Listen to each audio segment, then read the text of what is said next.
ഉണ്ണിസാറിന്റെ കഴിഞ്ഞ 2 surgical strike കാണേണ്ടതാണ്.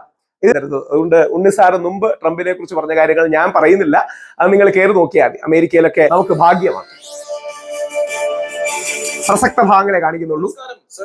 അപ്പോ യഥാർത്ഥത്തിൽ അമേരിക്കയിലെ ഈ ഇസ്രായേലിന് വേണ്ടിയിട്ട് അല്ലെങ്കിൽ ഇസാടുന്നതോ അല്ലെങ്കിൽ വന്ന് വീഴുന്നതോ ആണ്, അല്ലെങ്കിൽ ഡൊണാൾഡ് ട്രംപ് അടക്കമുള്ള ആൾക്കാർ അവരുടെയും കൂടെ 1999 കാർഗിൽ യുദ്ധം നടക്കുന്ന സമയത്ത് അദ്ദേഹം പറഞ്ഞൊരു കാര്യമുണ്ട്, ഒരു യുദ്ധം ആരംഭിക്കാൻ വാജ്പേയിജിയെ തന്നെ കോട്ട് ചെയ്ത് തുടങ്ങുന്നതിന്റെ റീസൺ ഇത് കേൾക്കുന്ന വലതുപക്ഷക്കാർക്കും കുറച്ച് അതുകൊണ്ടാണ് അടൽ ബിഹാരി വാജ്പേയി അടക്കം കോട്ട് ചെയ്യുന്നത്. സെൻസിബിൾ ആയ വലതുപക്ഷത്ത് നിൽക്കുന്ന ആൾക്കാരെ പറഞ്ഞെങ്കിൽ ട്രംപിന് കള്ളം പറയുന്നതിന് ഒരു മടിയില്ല. അതുകൊണ്ട് ട്രംപിന് പ്രത്യേകിച്ച് അടിസ്ഥാനമൊന്നും വേണ്ട, കള്ളം പറയുന്നതിന് ഒരു മടി പാശ്ചാത്യ ലോകത്തിലെ ചില ആൾക്കാർക്കും ഈ തീവ്ര ഇസ്ലാമോഫോബിയ ബാധിച്ചവർക്കും ഉണ്ട്. അങ്ങനെയല്ല, എല്ലാ രാജ്യങ്ങളും നിലനിൽക്കണം, ഏതെങ്കിലും ഒരു രാജ്യം മാത്രമല്ല എല്ലാ രാജ്യങ്ങളും നിലനിൽക്കണം എന്ന തിരിച്ചറിവ് പലപ്പോഴും ഇവർ ഈ ആക്രമവും അതിക്രമവും ചെയ്യുന്നത് ആ സൈനിക ബേസുകൾക്ക് നേരെയാണ് യഥാർത്ഥത്തിൽ ഇറാൻ